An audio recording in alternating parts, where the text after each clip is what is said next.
शुक्लाम्बरधरं विष्णुं शशिवर्णं चतुर्भुजं प्रसन्नवदनं ध्यायेत् सर्वविघ्नोपशान्तये। अगजाननपद्मार्कं गजाननमहर्निशम् अनेकदं तं भक्तानां एकदं तमुपास्महे। मनोजवं मारुततुल्यवेगं जितेन्द्रियं बुद्धिमतां वरिष्ठं वातात्मजं वानरयोधमुख्यं श्रीरामदूतं शरणं प्रपद्ये। कूजन्तं राम रामेति मधुरं मधुराक्षरम् आरुह्य कविताशाखां वन्दे वाल्मीकिकोकिलं नारायणसमारम्भां व्यासशङ्करमध्यमाम् अस्मदाचार्यपर्यन्तां वन्दे गुरुपरम्पराम्। गुरुर्ब्रह्मा गुरुर्विष्णुः गुरुर्देवो महेश्वरः गुरुर्साक्षात् परं ब्रह्म तस्मै శ్రీ గురవే నమః। జై శ్రీరామ్। మనం రామాయణంలో అయోధ్యకాండలో 11వ సర్గలో ఉన్నాం. కైక దశరథ మహారాజును ప్రతిజ్ఞాబద్ధుని గావించి తన 2 వరములను కోరుట, మన్మథ బాణములచే కొట్టబడి కామ వికారములకు లోనైన ఆ మహారాజుతో కైక అతి దారుణముగా ఇట్లు నుడివెను. ఓ దేవా, నన్నెవ్వరును తిరస్కరింపలేదు, అవమానింపలేదు. నాకొక కోరిక గలదు, దానిని నీవే తీర్చవలెను. అట్లు చేయదలచినచో ప్రమాణపూర్వకముగా నాకు మాట ఇమ్ము. అనంతరము నా కోర్కెను వెల్లడింతును. మిక్కిలి కామ పరతంత్రుడైన ఆతురతోనున్న దశరథుడు ఆమె శిరస్సును తన ఒడిలోనికి చేర్చుకొని, నేనెల్లప్పుడూ నీ ఆజ్ఞానువర్తినే కదా, ఇంక ప్రతిజ్ఞతో పని ఏమి అనుభావముతో ఒకంత దరహాసమునర్చెను. తన పాచిక పారుచున్నదని చిరునవ్వు చిందించుచున్న ఆమె యొక్క కేశములను నిమురుచు అతడు ఇట్లు వచించెను. ఓ సౌభాగ్య గర్విత, స్త్రీలలో నీవే నాకు ఎంతయు ప్రియతమురాలవు. పురుషులలో నాకు నరోత్తముడైన రాముని కంటెను ప్రియమైన వాడు మరి ఒకడు లేడు అని నీవెరుగవా? అజేయుడు, రఘువంశజులలో ప్రముఖుడు, మిక్కిలి బుద్ధిమంతుడు, నాకు ప్రాణముల కంటెను మిన్న అయినవాడు అయిన ఆ రామునిపై ఒట్టు పెట్టుకుని చెప్పుచున్నాను.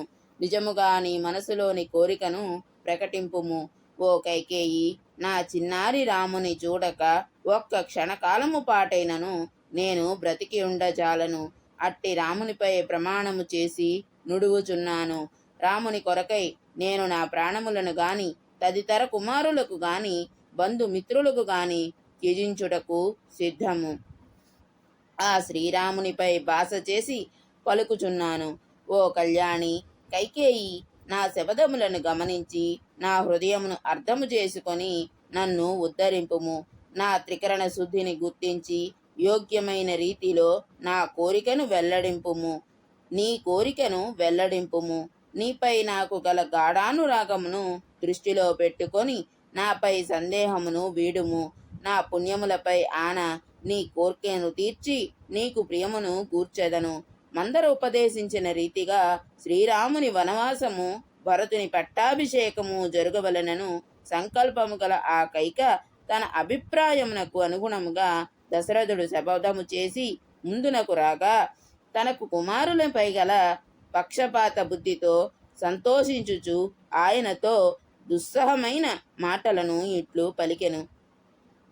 నీ మనోరథమును తీర్చెదను అని ప్రతిజ్ఞ చేసిన దశరథుని మాటలకు సంతుష్టయై కైక అకస్మాత్తుగా వచ్చి పైబడిన మృత్యువు వలె భయంకరమైన తన అభిప్రాయమును వెల్లడించెను. ఓ మహారాజా, రామునిపైనను నీ పుణ్యము మీదను ప్రమాణము చేసి నీవు వరములను ఇచ్చుచున్నావు. నీవు పలికిన ఈ మాటలకు అగ్ని మొదలగు 33 కోట్ల మంది దేవతలే సాక్షులు. సూర్యచంద్రులు, భూమి ఆకాశములతో కూడిన సమస్త జగత్తు, నవగ్రహములు, రాత్రింబవళ్ళు, సకల దిశలు, గంధర్వులు, రాక్షసులు, నిశాచరుడు, సమస్త ప్రాణులు, గృహదేవతలు, ఇంకను తదితర భూతములు నీ ప్రతిజ్ఞా వచనములను వినియున్నారు. దీనికి వారు అందరూ సాక్షులు. ఓ సకల దేవతలారా, సత్యసంధుడు, మిక్కిలి శక్తి సంపన్నుడు, సమస్త ధర్మములను ఎరిగిన వాడు అయిన దశరథుడు ఎట్టి ఏమరపాటు లేనివాడై నాకు వరములను ప్రసాదించుచున్నాడు. దీనికి మీరు శ్రద్ధగా విందురుగాక, గమనింతురుగాక అని కైక దేవతలతో పలికి ఈ సంఘటనమునకు వారిని సాక్షులను గావించెను. కామమోహితుడై తనకు వరములను ఇచ్చుటకు సిద్ధపడిన మహాధనుర్ధారి అయిన దశరథుని ఈ విధముగా ప్రతిజ్ఞాబద్ధుని గావించి కైకేయి ఆయనను ప్రశంసలలో ముంచెత్తి ఇట్లు నుడివెను. ఓ రాజా, ఆనాడు దైవాసుర యుద్ధమున జరిగిన పూర్వగాథను గుర్తు తెచ్చుకొనుము. రాత్రి వేళ జరిగిన ఆ సమరమున శత్రువు యొక్క బాణముల దెబ్బలకు నీవు మూర్ఛిల్లితివి. ఓ ప్రభు, ఆ సందర్భమున సారథిగా మెలకువతోనున్న నేనే నిన్ను కాపాడి తిని. ఆ సంతోష సమయమున నీవు నాకు 2 వరములను ఇచ్చియుంటివి. ధర్మాత్మ, నీవు ఇచ్చిన ఆ వరములను అప్పుడు నీకడనే న్యాసముగా ఉంచి తిని. ఆ 2 వరములను ఇప్పుడు నేను కోరుకొనుచున్నాను.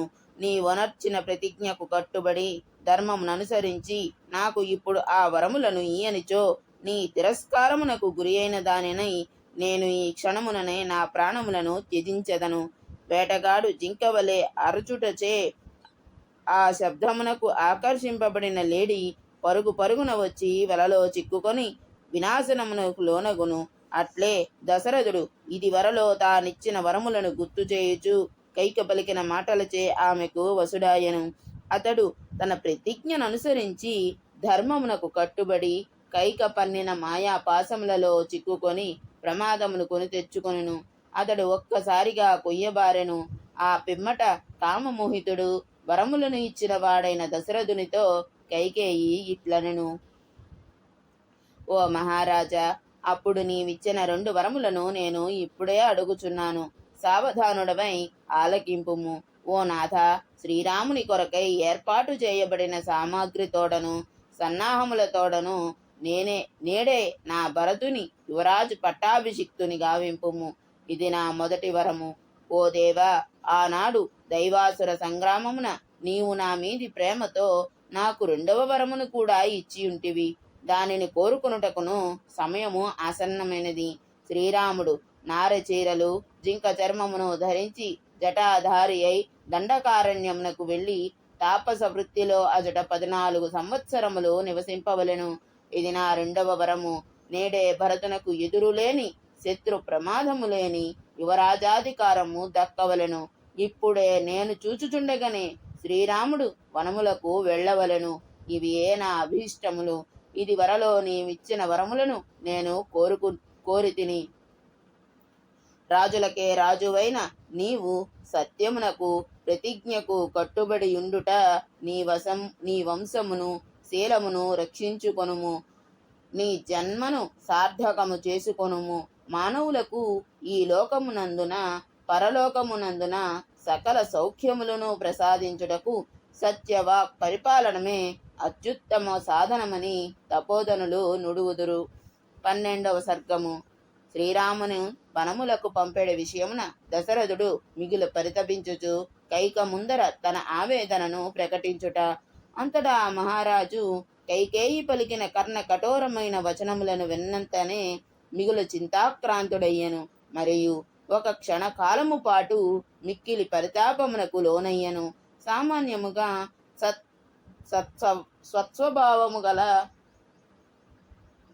సత్స్వభావము గల కైకేయి రామ పట్టాభిషేకమునకు విఘ్నకరముగా ఇట్లు పలుకుట అసంభవము. కనుక ఇది స్వప్నము కావచ్చును. నిద్రయే లేని నాకు కలవచ్చుట ఎట్లు? లేక ఇది నా చిత్తభ్రమ కావచ్చును. భ్రమపడుటకు కారణమేదియు కనబడదు. అందువలన ఇది జన్మాంతర సంఘటన స్మృతియా? జన్మాంతరమునందున ఇట్టి పరిస్థితి అసంభవము. కాబట్టి నా మనస్సునకు ఉన్మాదము ఏర్పడినదా అని పలు విధముల చింతించుచు రాజు దుఃఖపడసాగెను. కైకేయి యొక్క మాటల దెబ్బలకు స్పృహను కోల్పోయిన దశరథుడు కొంతసేపటికి తెప్పరిల్లియు మరల దుఃఖితుడై ఆడు పులిని చూచిన లేడివలే గిలగిలలాడెను. పిమ్మట అతడు కటిక నేలపై చతికిలపడి పాములవాడు గీచిన వృత్తాకార మండలమున మంత్రములచే బంధించబడిన మహా విషసర్పము వలె నిట్టూర్పులు విడవసాగెను. ఛీ, ఏమిటి అది పలుకుచు ఆ మహారాజు శోకభారముచే చైత్యమును కోల్పోయి మరల మూర్ఛితుడాయను. చాలా తడవునకు స్పృహరాగా ఆ రాజు ఎంతయు దుఃఖితుడై క్రుద్ధుడై తన చూపులతో కైకను దహించి వేయుచున్న వానివలే చూచుచు ఆమెతో ఇట్లనెను. ఓసి క్రూరురాల, దుష్టురాల, వంశఘాతకురాల, పాపాత్మురాల, రాముడు నీకు చేసిన అపకారమేమి? నేను చేసిన దోషమేమి? ఆ రాఘవుడు అనుక్షణము నిన్ను తల్లిని వలె సేవించుచుండువాడు గదా. అట్టి రామునకు కీడు చేయుటకు ఎందులకు పూనుకొంటివి? అట్టి కోరిక కోరుటకు నీకు నోరెట్లు వచ్చినది? నీవు రాజకుమార్తెవు అని తలంచి నీలో ఇంత విషమున్నట్లు ఎరుగక భయంకరమైన ఆడు విషసర్పమును వలె నిన్ను నా భవనమున ప్రవేశపెట్టి తిని ఆ విధముగా నా వినాశనమును నేనే కోరి తెచ్చుకొంటిని. లోకమంతయును శ్రీరాముని గుణగణములనే వేనోళ్ల ప్రస్తుతించుచుండగా అతడు ఏ అపరాధము చేసిన వాడని నా ప్రియసుతిని నేను త్యజించుతును? కౌసల్యనైనను సుమిత్రనైనను నా రాజ్యలక్ష్మినైనను త్యజించును.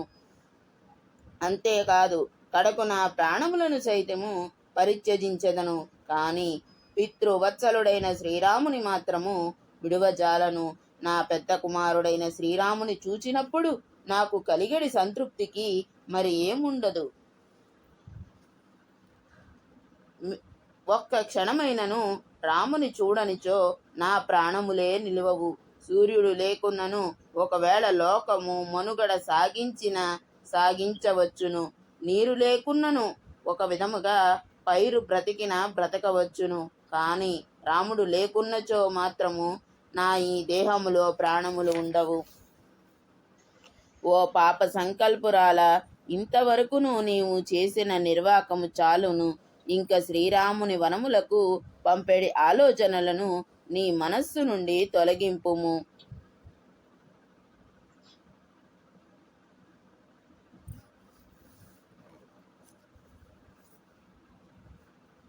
శిరసా నీ పాదములకు ప్రణమిల్లెదను. ఈ దీనుని కనికరింపుము. ఓ పాపాత్మురాల, ఇంతటి దారుణమైన దురాలోచన నీ మనస్సునకు ఎట్లు వచ్చినది? భరతునిపై నాకు ప్రేమయున్నదో లేదో తెలుసుకొనగోరుచున్నావా? అయితే సరే, భరతుని యువరాజ పట్టాభిషిక్తుని చేయుము అని మొదటి వరము కోరితివి. అది నాకు సమ్మతమే. ఇది వరలో రాముని గూర్చి అతడు పెద్ద కుమారుడు, సర్వ శుభ లక్షణములు గలవాడు, ధర్మవర్తనులలో ప్రథముడు అని నాతో నీవు మాటి మాటికి నుడివియుంటివి. ప్రియభాషిణివైన నీవు నా తృప్తి కొరకే అట్లు చెప్పి ఉండవచ్చును. లేక నీకు రాముడనర్చిన సేవలను బట్టి నీవు ఆ విధముగా నుడివియుండవచ్చును. ఇప్పుడు రామ పట్టాభిషేక వార్తలను వినిన పిమ్మట ఇతరులు చెప్పిన చాడీలకు లొంగి శోకమున మునిగి ఈ కోపగృహమున ప్రవేశించితివేమో. ఆ కారణముననే నన్ను ఇట్లు మిక్కిలి బాధించుచుంటివి. ఓ దేవి, ఇంతవరకు నువ్వు ఇక్ష్వాకు ప్రభువుల వంశము నీతి నియమములకు నిలయము, పేరు ప్రతిష్టలకు పెన్నిది. ఆ వంశమున మెట్టిన నీకు ఈ విపరీత బుద్ధి ఎట్లు పుట్టినది? దీని వలన ఆ సద్వంశమునకు గొప్ప అనర్థము సంభవించును. ఇది అనర్థ సూచకము. ఓ విశాలాక్షి, ఇంతవరకును ఎన్నడూ నీవు నాకు హితము కాని పనిని చేసి ఉండలేదు, అప్రియ వచనములను పలికి ఉండలేదు. కనుక నీవు పలికిన ఈ మాటలను నేను విశ్వసించుటలేదు. నన్ను పరీక్షించుటకై ఇట్లనుచున్నావో ఏమో. కపట మెరుగని కైకేయి, బుద్ధిమంతులైన భరతుడు, శ్రీరాముడు ఇద్దరూ నాకు సమానులే అని పెక్కు సందర్భములలో కదలుగా ప్రేమతో నీవు నాతో నుడువుచుండెడి దానవు గదా. ఓ దేవి, ధర్మాత్ముడు యశస్వి అయిన శ్రీరాముడు 14 సంవత్సరముల కాలము వనములలో నివసించుట నీకు ఎట్లు రుచించుచున్నది? ఈ అకృత్యమునకు ఎట్లు పాల్పడుచుంటివి? అధర్మ కార్యము చేయుటకు భయపడు నీ స్వభావము ఏమైనది? తాకినంతనే కింద పోయడి శరీర సౌకుమార్యము గలవాడు, చెక్కు చెదరని ధర్మబుద్ధి గలవాడైన శ్రీరాముడు మిక్కిలి భయంకరమైన అడవులలో నివసింపవలెనని నీవు ఎట్లు అభిలషించుచున్నావు? అందమైన చూపులు గలవో దేవి, ఎల్లరకు ఆనందమును గూర్చెడి శ్రీరాముడు నిత్యము ప్రీతితో నిన్ను సేవించుచుండెడివాడు కదా.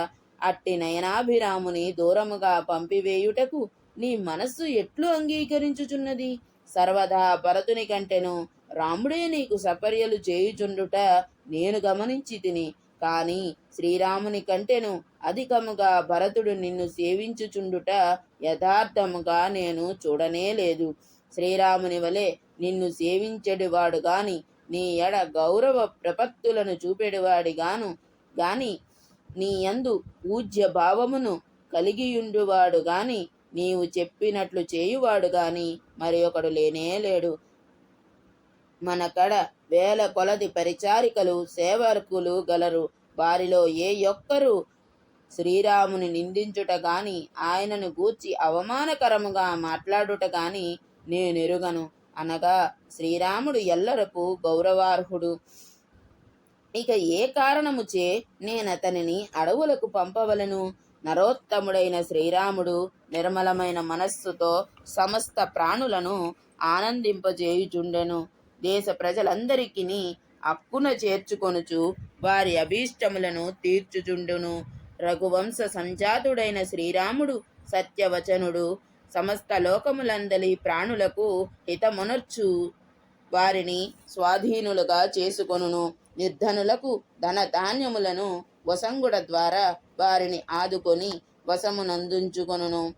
తన హితము కోరి సమయోచితముగా ఉపదేశములను చేయుటలో సమర్థులైన గురువులను చక్కని సపర్యలతో తృప్తిపరచుచుండును. రణరంగమున ధనుష్టంకారము చేతనే శత్రువులను జయించును. సత్యము, దానము, తపస్సు, త్యాగము, మైత్రి, పవిత్రత, అర్జనము, విద్య, గురు శుశ్రూష అనునవి శ్రీరాముని యందు స్థిరముగా ఉండెడి సద్గుణములు. ఓ దేవి, ఇట్టి సద్గుణ శోభితుడు, మహర్షుల వలె శమతమాది గుణ సంపన్నుడు, దైవతుల్యుడైన అట్టి శ్రీరాముని అడవులకు పంపుమని పాపపు కోరికను ఎట్లు అడుగుచుంటివి? జనులందరికీ నీ ప్రియమును కలిగించుచు మాట్లాడునట్టి శ్రీరాముని వనములకు పంపుటను గూర్చి మనస్సున కూడా తలంపజాలను. పరుషముగా మాట్లాడునట్టి నీ కొరకై నా ప్రియ పుత్రుడైన రామునితో ఈ అప్రియ వచనమును ఎట్లు పలుకగలను? క్షమ, ఇంద్రియ నిగ్రహము, త్యాగము, సత్యము, ధర్మము, కృతజ్ఞత, భూతదయ మున్నగు సద్గుణములు గల నా రాముడు లేనిచో నాకు రక్షకుడు ఎవరు? అట్టి రక్షకుని నేను అడవులకు ఎట్లు పంపగలను? ఓ కైకేయి, నేను వృద్ధుడను, జీవితమున చివరి దశకు చేరిన వాడను, శోచనీయ స్థితిలోనున్నవాడను, దీనముగా విలపించుచున్నవాడను. అట్టి నాపై నీవు కనికరము చూపదగును.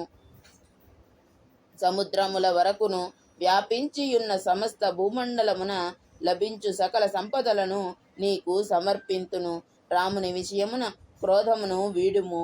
ఓ కైకేయి, చేతులు జోడించి నమస్కరించుచున్నాను. నీ పాదములను కూడా పట్టుకొందును. రాముని రక్షింపుము. ప్రతిజ్ఞా భంగ రూపమైన అధర్మము నన్నంటకుండుగాక. శ్రీరాముడు ఇచటనే ఉండుటకు అతనిని అనుమతింపుము. ఈ విధముగా పలుకుచు దశరథుడు దుఃఖాతిరేకముతో కుమిలిపోవుచు విలపింపసాగెను. ఇంకను ఆ రాజు దిక్కుతోచని వాడై నేలపై పడి అటునిటు దొర్లుచుండెను. మున్ముందు కలుగనున్న రాముని ఎడబాటును పదే పదే స్మరించుకొనుచు శోకమగ్నుడగుటచుండెను. ఆ దుఃఖ సముద్రము నుండి బయటపడుటకై మాటి మాటికి అతడు ఆమెను వేడుకొనుచుండెను. అంతట కైకేయి క్రుద్ధురాలై రౌద్రాకారమును పూని ఆయనతో ఇంకనూ కఠినముగా మాట్లాడసాగెను. ఓ రాజా, నాకిచ్చిన 2 వరముల విషయమున మరల నీవు ఈ విధముగా పశ్చాత్తాపపడుచున్నచో నీ ధార్మికత్వమును గూర్చి ఈ భూమండలమున నీవు ఎట్లు సమర్థించుకోగలవు?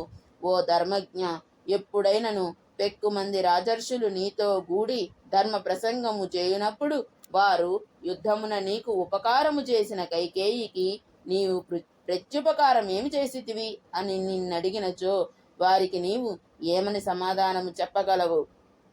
యుద్ధమున మూర్ఛితుడనైన నాకు శైత్యోపచారములు చేసిన నన్ను ఆమె కాపాడెను. ఆమె సహాయము వలననే నేను జీవించియున్నాను. అట్టి ఉపకారమునర్చిన కైకేయికి ఇచ్చిన మాట తప్పితిని అని వారితో పలికెదవా? ఓ రాజా, అప్పుడు నాకు వరములను ఇచ్చి ఇప్పుడు మాట మార్చుచున్నావు. దీని వలన రాజులందరూ అపకీర్తి పాలగుదురు. డేగకును పావురమునకు విరోధము ఏర్పడినప్పుడు శిబి చక్రవర్తి డేగకు తన శరీరమునందలి మాంసమును కోసి ఇచ్చి పావురమును కాపాడెను. అలర్కుడను మహారాజు అంధుడైన ఒక బ్రాహ్మణునకు నేత్రదానము చేసి ఆ బ్రాహ్మణుని ఆదుకొని తాను పరమగతిని పొందెను. దేవతల ప్రార్థనను మన్నించి వారి ఎదుట చేసిన ప్రతిజ్ఞ ప్రకారము సముద్రుడు నీటికిని చెలియలి కట్టను దాటుట లేదు. అట్టి నీవును పూర్వులైన శిబి చక్రవర్తి, అలర్కుడు మొదలగు మాన్యుల వృత్తాంతములను స్మరించుచు నీవు చేసిన ప్రతిజ్ఞను వమ్ము చేయవద్దు. ఓ దుర్మతి, చేసిన వాగ్దానమును మరచి ధర్మ విరుద్ధముగా రామునకు యువరాజు పట్టాభిషేకమును కట్టబెట్టి కౌసల్యతో నిత్యము సుఖపడుటకు వాంఛించుచున్నావా? రామునకు గాక భరతునకు పట్టము గట్టుట ధర్మము అధర్మము నేనెరుగను. రాముని వనములకు పంపుమని నేను కోరుట యుక్తము అయుక్తము నాకు తెలియదు. నీవు నాకిచ్చిన వాగ్దానమునకు వ్యతిరేకముగా జరుగుటకు మాత్రము వీలు లేదు. నీవు రామునికే పట్టాభిషేకము చేసినచో నేను ఇప్పుడే నీ ఎదుటనే నీవు చూచుచుండగనే కాలకూట విషమును తాగి చనిపోయేదను. కౌసల్యాదేవి రాజమాతగా గౌరవ నమస్కారములను పొందుచుండగా చూచుచు ఒక్క దినమైనను బ్రతుకజాలను.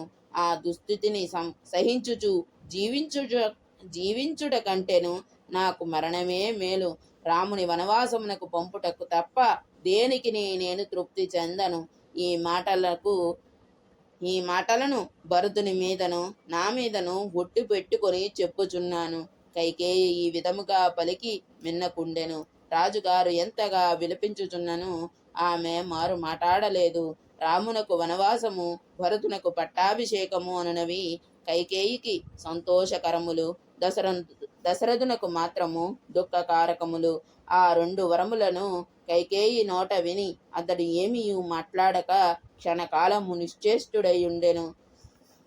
విమ్మత అతడు నాకెంతో ప్రియమైన రాణి కైకేయేనా ఇట్లు అప్రియములను పలుకుచున్నది అని నివ్వెరపడుచు రెప్పలార్పక ఆమెను చూడసాగెను. వజ్రము వలె కఠినాతి కఠినములైనవి, హృదయ విదారకములైనవి, దుఃఖకారకములు, శోక భూయిష్టములైనవి అగు ఆ కర్ణ కఠోర వచనములను వినుటతో రాజునకు సుఖశాంతులు కరువయ్యెను. రాణి అనర్చిన ఘోరమైన కుటిల ప్రయత్న ప్రభావమును, తాను చేసిన ప్రతిజ్ఞను, కైక బెదిరింపును తలంచుకొనుచు చేయునది లేక రాజు పదే పదే రామా రామా అని నిట్టూర్చుచు మొదలు నరికిన చెట్టు వలె నేల కొరిగెను. అంతటా రాజు ఉన్మత్తుని వలె వికల మనస్కుడాయెను. సన్నిపాత రోగి వలె విపరీత ప్రకృతి గలవాడయ్యను.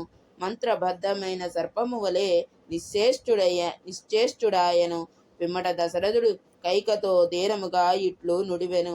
ఓ కైక, నీకు ఈ విషయములు పైపైన ప్రయోజనకరములుగా అనిపించవచ్చును. వాస్తవముగా ఇవి వినాశకారకములు.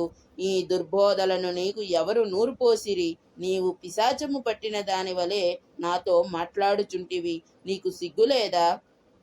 లోగడ నీ చిన్నతనమునందు ఈ దుష్ట ప్రవృత్తిని నీలో నేనెన్నడూనూ చూడలేదు. ఇప్పుడు ప్రౌఢ వయస్సులోనున్న నీలో ఈ విపరీత లక్షణములను చూచుచున్నాను.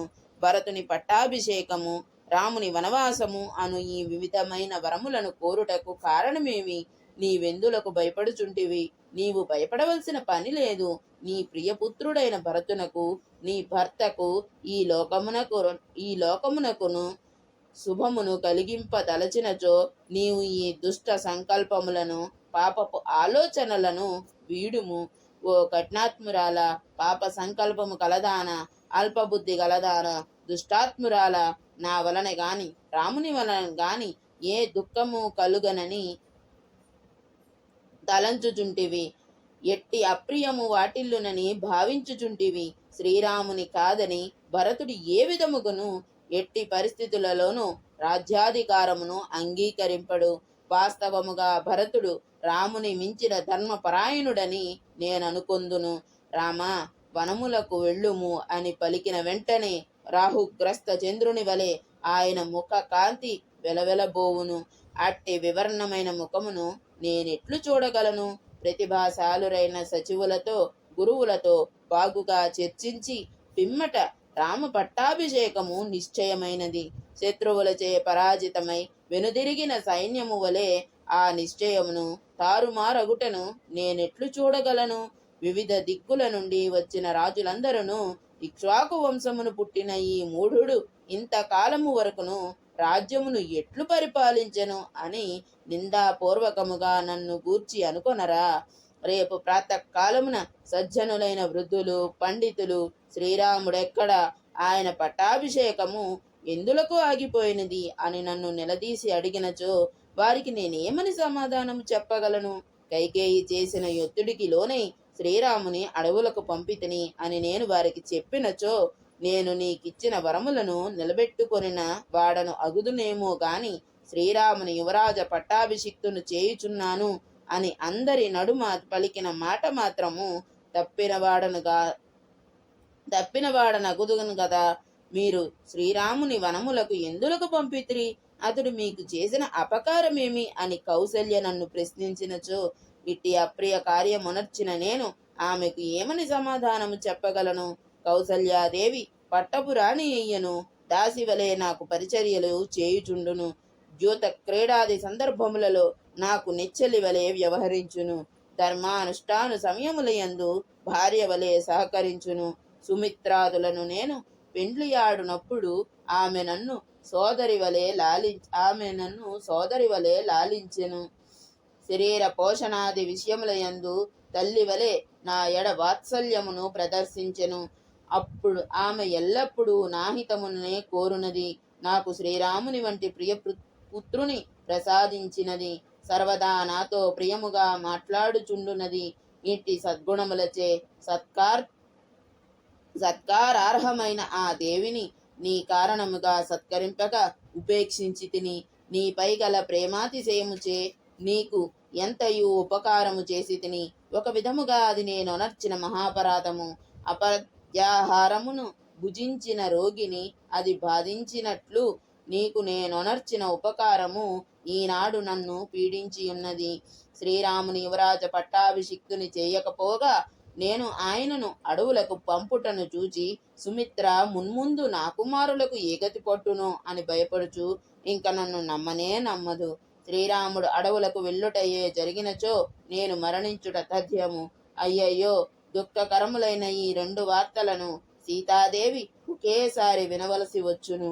ఎంతటి దారుణ విషయమిది! శ్రీరాముడు వనములకు వెళ్ళుటయే తటస్థించినచో ఆయన ఎడబాటునకు తట్టుకొనలేక సీతాదేవి హిమవత్ పర్వత ప్రాంతమున కిన్నెరునకు దూరమైన కిన్నెర తరుణి వలె విలవిలలాడును. ఆ దుస్థితిని చూడజాలక నా ప్రాణములు గాలిలో కలిసిపోవుట మాత్రము నిజము. శ్రీరాముడు భయంకరమైన వనములకు వెళ్ళుచుండటను పతి ఎడబాటునకు ఓర్చుకొనలేక సీత విలపించుచుండుటను చూచిన పిమ్మట ఇక నాలో జీవితేచ్ఛయే మిగులదు. ఓ కైకేయి, శ్రీరాముడు వనములకు వెళ్ళుటయే జరిగినచో నాలో బ్రతుకు మీది ఆశయే అంతరించును. ఇది నిశ్చయము. అప్పుడు విధవైన నీవు నీ పుత్రునితో కూడి రాజ్యమును యథేచ్ఛగా ఏలుకొనవచ్చును సుమా.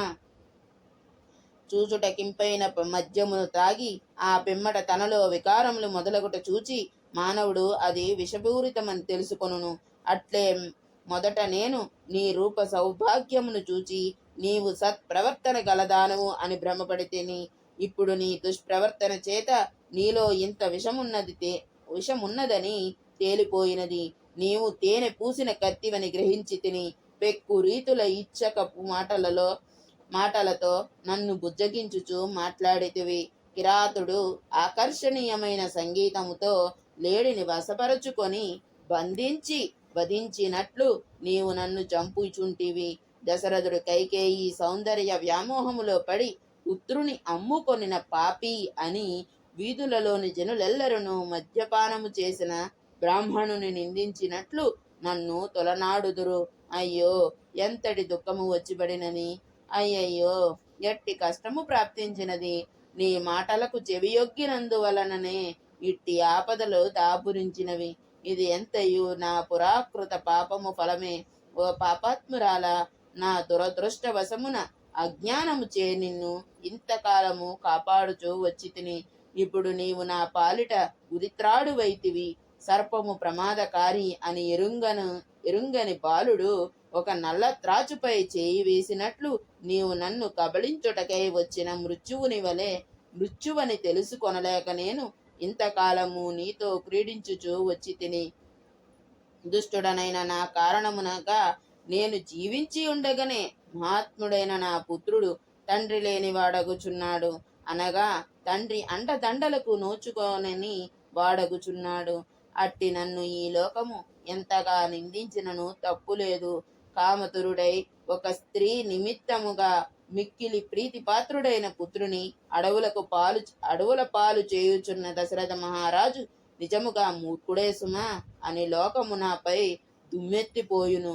నియమనిష్టలతో వేద శాస్త్రాదులను అధ్యయనము చేయుట చేతను, బ్రహ్మచారి ధర్మములను ఆచరించుట వలనను, గురువుల శిక్షణలో వారి నిర్దేశములను పాటించుట వలను రాముడంతయు కృషించియున్నాడు.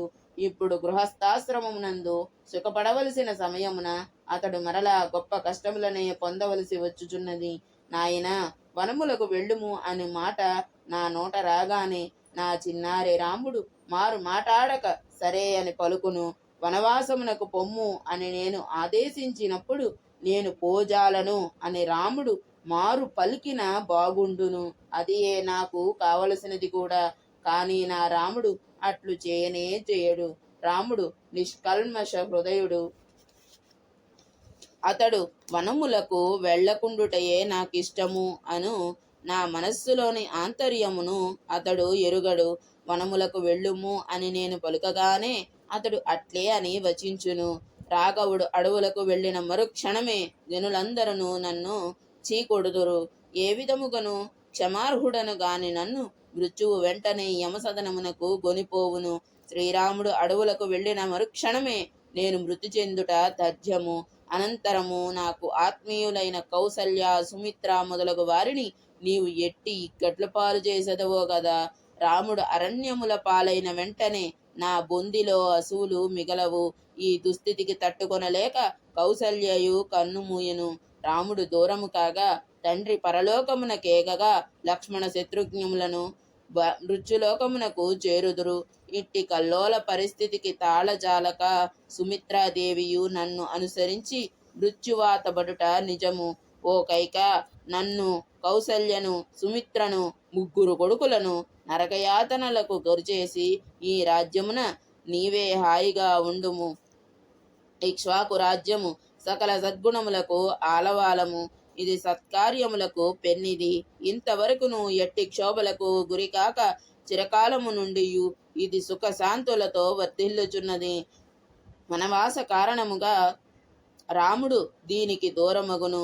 నన్ను మృత్యువు కబళించుట వలన రాజ్యమునకు నాతో సంబంధము తెగిపోవును. ఇక నీ మూలముగా ఇది అల్ల కల్లోలమగును. ఈ పుణ్యమంతయు నీకే దక్కును. ఇట్టి రాజ్యమును ఇంక నీవే ఏలుకొనుము. రాముని వనవాసము నిజముగా భరతునకు కూడా ప్రియమే అగుచో నేను మరణించిన పిమ్మట నా ఉత్తర క్రియలను అతడు చేయరాదు. దుష్టురాలవైనవో కైకేయి, పురుష శ్రేష్ఠుడైన శ్రీరాముడు అడవులకు వెళ్ళిన వెంటనే నన్ను మృత్యువు కబళించును. అప్పుడు నీ కోరిక నెరవేరును, నీ పగ తీరును, మనసు చల్లబడును. విధవవైన నీవు నీ పుత్రునితో కూడి ఈ రాజ్యమును ఏలుకొందువు గాక. ఓ కైకేయి, నీవు రాజపుత్రివైన కారణముగా నా భవనమున నివసించితివి. లోకమున పాపాత్మునకు సర్వజన సమక్షమున అవమానము కలుగుట నీ కారణముగా నాకు నలుగురిలో అంతులేని అపకీర్తి, తేరని పరాభవము తప్పవు.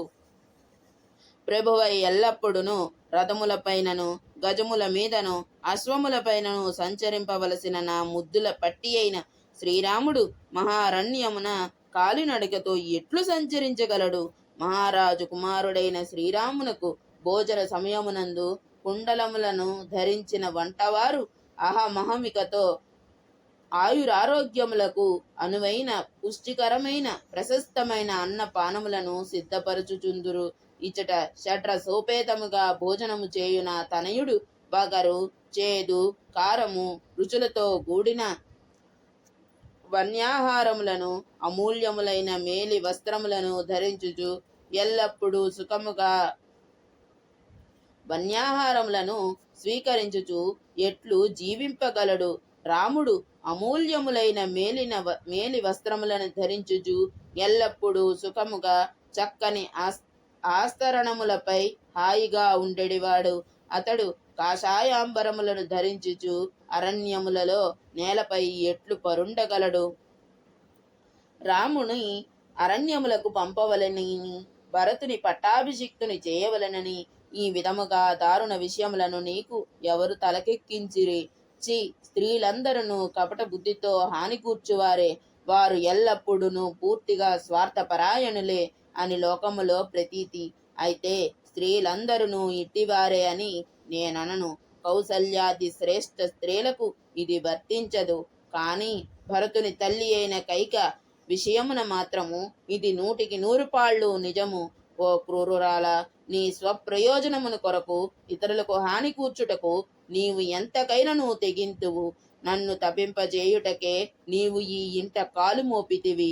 ఎల్లప్పుడూ నీ హితమునే గోరు రాముని వలన గాని నా వలన గాని నీకు ఎట్టి ప్రమాదము కలుగనని శంకించుచున్నావు.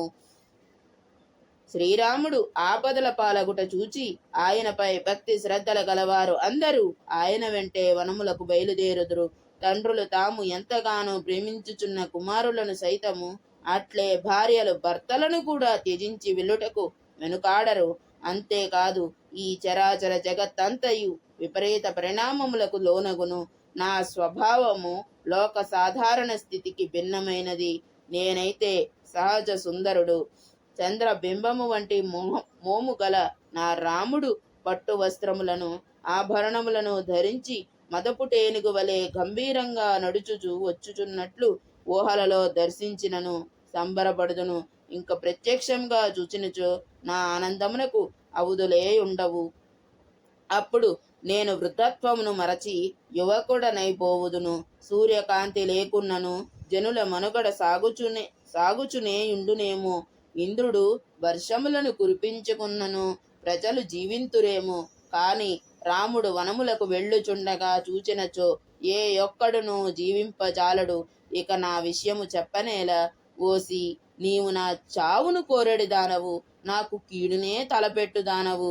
నీవు నా పాలిటి శత్రువువు, మృత్యుదేవతవు. అట్టి నిన్ను నా ఇంట వసింపజేసి తిని నా మోహ కారణముగా ఇంతకాలము నుండి మహా విషసర్పము వంటి నిన్ను నా ఎడిలో నుంచుకొంటిని. ఫలితముగా నేను చావును కొని తెచ్చుకుంటుని. భరతుడు రామలక్ష్మణులు నన్ను దూరం చేసుకొని బంధువులందరినీ హతమునర్చి ఈ అయోధ్య నగరమును కోసల దేశమును నీతో కూడి హాయిగా ఏలుకొనుగాక. ఆ విధముగా నా శత్రువులను సంతోషపెట్టెదవులెమ్ము. ఓ క్రూర ప్రవృత్తి గల కైక, రాముని అడవులకు పంపలేక నేను విడవిలలాడుచుంటిని. అట్టి నా పరిస్థితి గమనింపక నన్ను తృణీకరించి పదే పదే నీ మాటల ఈటలతో పొడుచుచు నన్ను ఇప్పుడిట్లు బాధించుచున్నావు.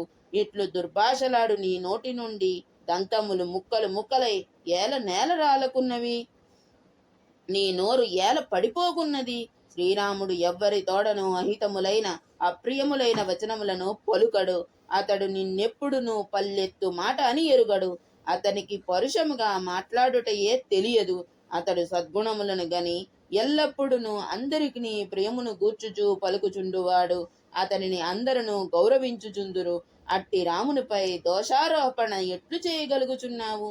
కేకయ రాజవంశమున చెడబుట్టిన దాన, నీవు కృంగి కృషించునను, కోపముతో మండిపోయినను, నశించినను, కడకు 1000 ముక్కలై నేల కొరిగినను నాకేమాత్రము ఇష్టము లేని ఈ దారుణ కృత్యమును చేయను. నీవు కత్తివలే బాధించుదానవు, అనుక్షణము ఇచ్చకపు మాట్లాడుదానవు, మిక్కిలి దురాత్మురాలువు. నీవు వంశమునకే కళంకము తెచ్చడిదానవు, అందరి మనస్సులను నొప్పించుదానవు. నా హృదయమును పూర్తిగా దహించి వేయుచుంటివి. అట్టి నీవు బ్రతికి యుండుట కంటెను చచ్చిపోవుటయే మేలు. ఓ దేవి, నాకు బ్రతుకు మీద ఆశయే లేదు. ఇక సుఖమెక్కడిది? ఒకవేళ జీవించియున్నను తనయుడు దూరమైనప్పుడు ఆనందము ఎట్లుండును? నీ కాళ్ళు పట్టుకొందును, నాకు కీడు తలపెట్టవద్దు, కనికరింపుము, ప్రసన్నురాలువు కమ్ము. భర్తపై ఏమాత్రము గౌరవము లేని కైకకు వసుడైన ఆ మహారాజు దిక్కులేని వాని వలె విలపింపసాగెను. మరియు అతడు కైకేయి కాళ్లకు నమస్కరింపబోయెను. అప్పుడామె తన కాళ్లను దూరము చేసెను. అంతట రాజు వాటిని తాకకయే రోగి వలె నేలపై పడిపోయెను. సర్వం శ్రీ రామచంద్రమూర్తి పాదారవిందార్పణమస్తు. స్వస్తి.